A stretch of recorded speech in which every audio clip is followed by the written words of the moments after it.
আজকে একটা বিশেষ দিনে তোমাদের সঙ্গে আমি কিছু গল্প শেয়ার করার জন্য এই ভিডিওটা করছি। সেটা হচ্ছে আজকে মাদার্স ডে। তো সকল মায়েদের আমার তরফ থেকে হ্যাপি মাদার্স ডে। যদিও আমি আমার মাকে এই কথাটা কোনোদিন বলতে পারিনি, ইচ্ছে তো ছিল, কিন্তু হয়তো সময়টা ছিল না। তো আজকে আমি সেই গল্পটাই তোমাদের সঙ্গে কিছুটা শেয়ার করব। যদিও আমি কোনোদিন আমার মাকে নিয়ে কিন্তু কোনো ঘটনাই বা কোনো কিছুই আমি শেয়ার করিনি, কারণ আমার শেয়ার করতে গেলে প্রচণ্ড কষ্ট হয়। কিন্তু আজকে জানি না কোথায় একটা কি মিস করছি। সেটা হচ্ছে সোশ্যাল মিডিয়াতে যখন সবাই মায়ের সঙ্গে বিভিন্ন রকমের ছবি দেখছে, ভালোবাসা দিচ্ছে, আর সেই সুযোগটা বা সেই সময়টা আমি কোনোদিনই পাইনি। তো সেটা থেকে আমার যেন কোথায় কিছু একটা মিস লাগছে, যে মাকে কোনোদিনই বলতে পারিনি, মা তোমাকে আমি খুব ভালোবাসি। সরি। তো আজকে আমি সেইটাই তোমাদের সঙ্গে কিছু শেয়ার করব। আজ থেকে ৬-৭ বছর আগে কিন্তু সোশ্যালে এতটা কিন্তু আমি জড়িয়ে ছিলাম না। তো তখন কিন্তু মায়ের সঙ্গে কোনো রকম ছবি বা কোনো কিছু, কিন্তু আমার মা কিন্তু খুব ভালোবাসতো যে ও সবসময় ছবি তোলা। কিন্তু সেই সময় না মোবাইলটা এতটা ইউজ করতাম না, তো সেই জন্য কোনো রকমভাবেই মার সঙ্গে কোনো ছবি শেয়ার করা হয়নি। আর সেই সময় এতটা কিন্তু জড়িয়ে ছিলাম না সোশ্যালের সাথে।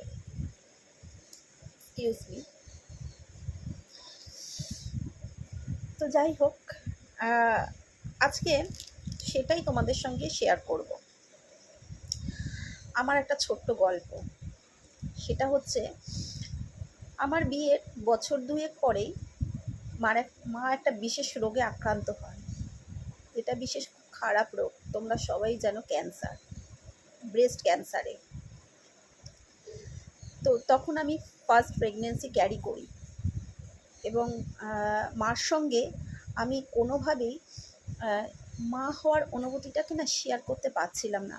সেই সময় তোমরা সবাই জানো, প্রেগনেন্সির সময় মেয়েদের অনেক রকমেরই সমস্যা হয়, যেটা সে শুধুমাত্র মায়ের সঙ্গে শেয়ার করতে পারে বা গল্প করতে পারে। কিন্তু আমার সেই পরিস্থিতি বা সুযোগ ছিল না যেটা আমি আমার মায়ের সঙ্গে গল্প করতে পারবো। আমি শুধু মাকে কিভাবে সুস্থ দেখবো, মা কীভাবে সুস্থ থাকবে, সেটাই কিন্তু আমার দিকে লক্ষ্য ছিল। আর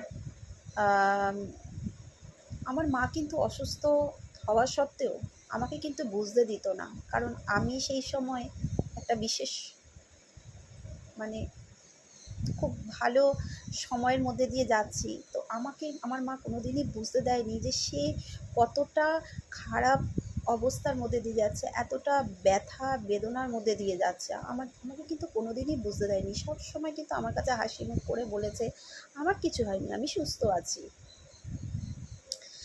তো যাই হোক, যেই সময়টা লোকে মায়ের কাছে, মানে মেয়েরা এই সময়টা বিশেষ করে আদর যত্ন পাওয়ার জন্য আসে, তো আমি সেটা থেকে অনেকটাই দূরে ছিলাম, বা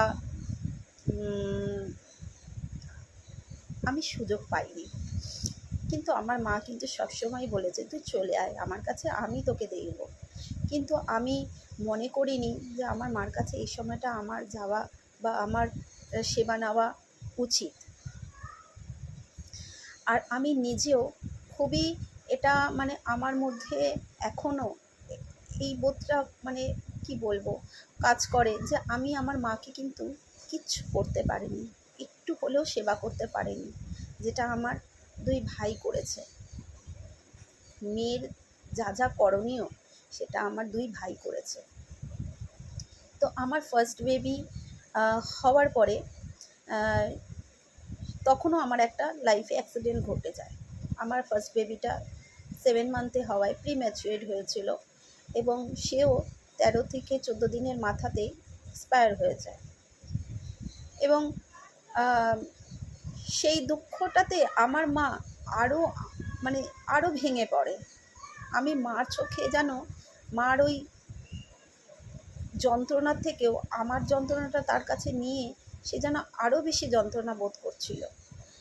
আমি সেই দুঃখটাকে দূর করে আমি মাকে বললাম, কোনো ব্যাপার না, কি আছে, এরকম হয় সবার, আবার আসবে সে ফিরে। তো মা তার মনে সবসময় সন্তানদের প্রতি ভালোবাসা, সন্তানদের ভালো, সেটাই সে আশা করে। সে আমাকে কনস্ট্যান্ট বলে যায় যে আমি দেখে যাব তো। যাই হোক, আমার সেকেন্ড বেবি ঠাকুরের কৃপাতে তাড়াতাড়ি চলে আসে এবং তখনও মায়ের আবার সেই মানে মা কিছুটা সুস্থ হয়ে গিয়েছিল।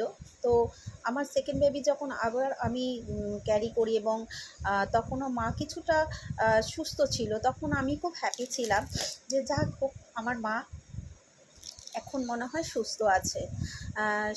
সেই ব্যাপারটা আর নেই। আমি সবার কাছে খবর নিতাম যে এই রোগটা হলে কি অনেক দিন কি সে থাকে, দীর্ঘস্থায়ী হয়। মানে আমার মনে কোথায় যেন আশা বেঁধেছিল যে আমার মা কিন্তু এখনও আমার কাছে অনেক দিন থাকবে। তো আমি সবার কাছে যখন অনেকের কাছে জানতে পেরেছিলাম যে এগুলো হওয়ার পরেও অনেক দিন সুস্থ থাকে, অনেক দিন মানুষ বেঁচে থাকে, তো আমি কোথায় যেন আমার মাকে ভেবেছিলাম আমার মাও আমার কাছে আছে, আমার কাছে থাকবে, অনেক দিন থাকবে। তো যাই হোক, যখন আমার সেকেন্ড বেবিটা হয় এবং মানে কী বলবো, মিরাক্কেলের মতন যেই ডেটে আমার ফার্স্ট বেবি মিসক্যারেজ হয় সেই ডেটেই কিন্তু আমার সেকেন্ড বেবি হয়। তো আমার সেই কষ্টটা কিন্তু সেখানেই দূর হয়ে গেছিলো। মানে আমার কিন্তু কাঁদবার দিন কিন্তু আর ছিল না, কারণ যে ডেটে আমার মনে পড়ার কথা সেই ডেটেই কিন্তু আমার সেকেন্ড বেবি, আমার ছেলে আমার কোলে আসে। তো সেই তো একটা অনুভূতি আলাদাই। তো সেই অনুভূতিটা মানে ভালো লাগার অনুভূতি পেতে না পেতেই আমার মা আবার আমাকে খবর দিল যে সেই রোগটা আবার তার কাছে কামব্যাক করেছে। আমি আবার হতাশ হয়ে যাই। আমি তাও মাকে সাহস দিয়েছি, কি হয়েছে, কিচ্ছু হবে না, আবার তুমি সুস্থ হয়ে যাবে, তুমি একবার সুস্থ হয়েছো, তুমি আবার সুস্থ হয়ে যাবে, কোনো ব্যাপার না, এরকম সবার হয়, কিচ্ছু হবে না। কিন্তু মনে কোথাও বেঁধেছিল যে হয়তো আর সুস্থ নাও হতে পারে। তো সরি।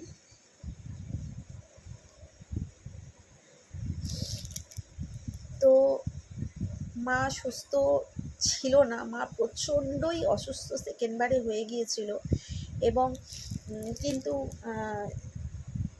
সে আমাকে সবসময় দেখাতো আমি সুস্থ আছি, কোনো চিন্তা করবে না তোমরা। আমি কিন্তু মনের সাহসিকতাটা আমার মায়ের প্রচণ্ড ছিল। তো যখন আমার বেবিটা হয় তখনও কিন্তু আমার মা বলে যে চলে আয়, আমি তোকে সব দেখবো। কিন্তু আমার মায়ের সেই সিচুয়েশন ছিল না যে আমার মা বেবি হয়ে যাবার পরে মেয়েকে যে একটা আদর যত্ন করা, নাতিকে যে আদর যত্ন করা, সেই শরীরের সেই ক্ষমতাটাই ছিল না। তবু কিন্তু সে জোর করে আমাকে ডাকছে যে আয়, আমি দেখব, আমি দেখব। আমি যাইনি, কারণ আমার মনে হয়েছিল না, আমি যখন মাকে কিছু করতে পারছি না, আমি গিয়ে এই মুহূর্তে আমার মার কাছে সেই বোঝাটা আমি হতে চাইছিলাম না।